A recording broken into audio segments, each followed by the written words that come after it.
Gemara talks about that. Even that's going to be reminded to you. Amazingly, even in the book of Tanya, the older Rebbe, in chapter 8, he also says that a person will be judged for a very simple conversation he has with his wife. Just basic conversation.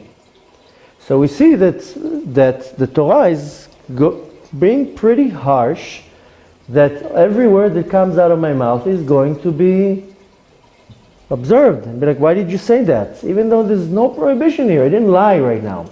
I didn't cheat. I didn't slander. I just talked for nothing. So we see that the Torah gives a lot of importance and a very big weight to every word that comes out of my mouth.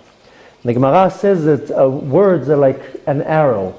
Once you shoot it, you don't know where it's going to go. Some of the words that you shoot, you know exactly where they're going to go. But some of them, you just talk, with no meaning to do anything harm. And it's funny, it's mamash hashgacha pratit. A few years ago was the Second Lebanon War. And it's just something that I heard again recently, and I made the connection. Now, if you remember, there was a certain individual, we're not going to say who, so we chas v'shalom not going to say lashon hara, but there was a certain individual that the day that the war broke out, he sold all his stocks in one of the banks. And there was a very big thing going on. What?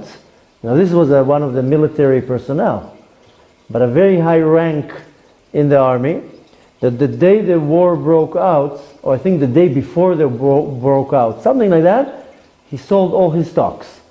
And what was talked about is, that's what you're busy? A war is breaking out and you're selling all your stocks, meaning you know that now a war will change the value of your stocks in the market and you're going to sell all your stocks. And that was like the talk of the country, that this individual, extremely high-ranking officer in the army, that's what he did. Now, he of course went to the bank and he was about to sue them.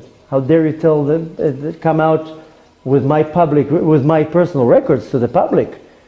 The bank was like, we didn't say anything. It went to such an extent that they took all the workers from the bank to a polygraph machine to make sure, and they all were saying the truth. And neither one of them said, I didn't say anything. So they were in a big puzzle. How did the rumor came out? What happened was the two girls that worked in the bank were talking between themselves. They didn't went out to advertise it. They just talked between themselves. Happened to be that somebody overheard it and went and sold that juicy information to the newspaper. So these two girls that were speaking, they weren't talking lashon hara, they were gossiping, because they didn't have the intention to hurt him. They didn't have the intention they just, in a very innocent way, were just talking between themselves.